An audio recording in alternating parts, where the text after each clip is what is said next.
নমস্কার। সকাল সকাল উঠে চলে এসেছি দেখুন বাড়ির পেছন দিকে থানকুনি শাক তুলবো বলে।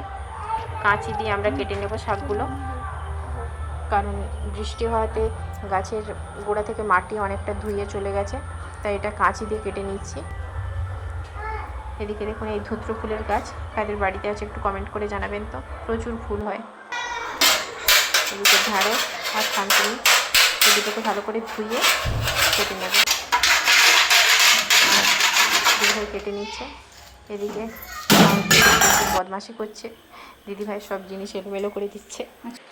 কি বলবো আর, ওকে নিয়ে আমাদের কেটে যায় সারাদিন।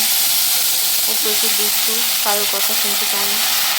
আর ওকে এখন ভীষণ ছোটো, ওর বয়স এখন 1 বছর 2 মাস, ও কথা কিছু বোঝেই না। যাই হোক, এদিকে দেখুন ঢেঁড়সগুলো একটু ভেজে নিয়েছি।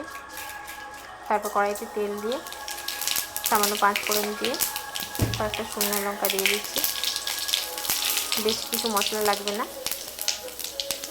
তারপর থানকুনি শাকগুলো দিয়ে দিলাম।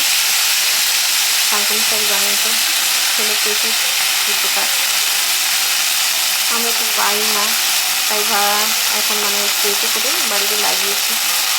এই বৃষ্টিটা হওয়ার পর গাছগুলো এইভাবে হয়েছে।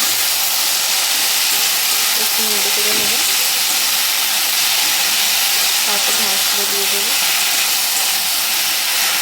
আর ওর দিদিভাইরা একটু কথা শোনে, কারণ ওরা একটু বড় হয়ে গেছে।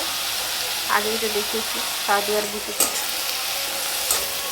ওরা একটু বড় তাই কথা শোনে। আর এরকম লবণ আর হলুদ দিয়ে দিলাম, দিয়ে একটু নাড়বো। শাকগুলো জড়ে গেছে, এবার ঢেঁড়সগুলো দিয়ে দিচ্ছে।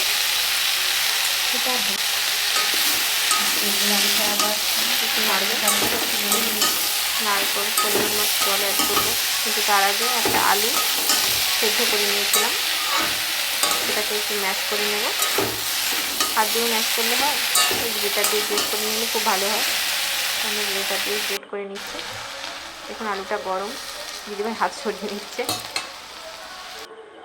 দেখুন আলুটা ম্যাশ করা হয়ে গেছে। তারপর দিয়ে ওতে একটু গরম জল অ্যাড করে দিচ্ছি।